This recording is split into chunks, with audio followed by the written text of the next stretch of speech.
Hello and welcome to the NYSE Liffe and S&P Indices Commodity Snapshot.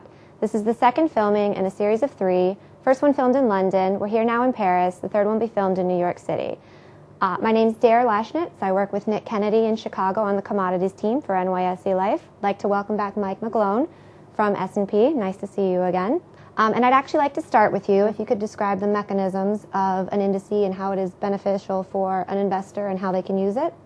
When we manage and create commodity indices, there's standard indices. When you create a standard index, you have to focus on providing a proper measure of the market and really measuring the market from a standpoint, as we like to say, is we view ourselves as beta or beta. And by being beta, you have to measure the market on a world production weighted basis. What that does, it usually gives a higher weight for energy, because energy is the world's most significant commodity. Now, our basic and most significant index is the S&P GSCI, basically considered global beta for commodities. GSCI is dollar-centric. It has to be U.S. dollar-based, and it's somewhat U.S.-centric.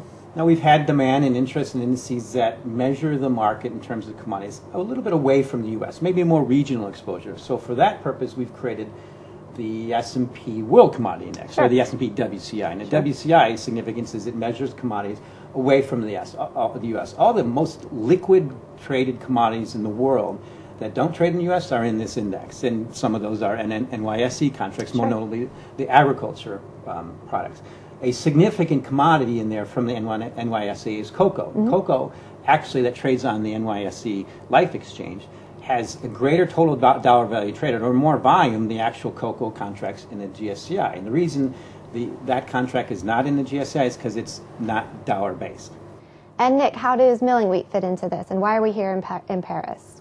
As Mike was saying, cocoa has been by far our largest contract for a number of years now.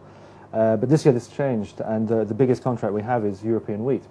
European wheat is based in Paris, hence why we're here today. And we've seen absolutely spectacular growth. To give you an idea, we traded, in terms of evolution of growth, 1,500% increase over the last 5 years, which is pretty consequent.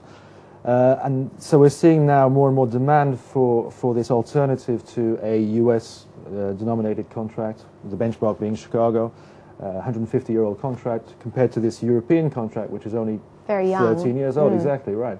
But bearing in mind that the actual underlying of the wheat contract in Europe is twice the size of that in the US, you can expect with this growth, you can expect it to continue, and the proportion for growth is pretty strong. Gentlemen, thank you both for being here. Very informative. We really appreciate it. Very nice to see you both. Join us again for the third video in New York. We'll be on the floor of the New York Stock Exchange.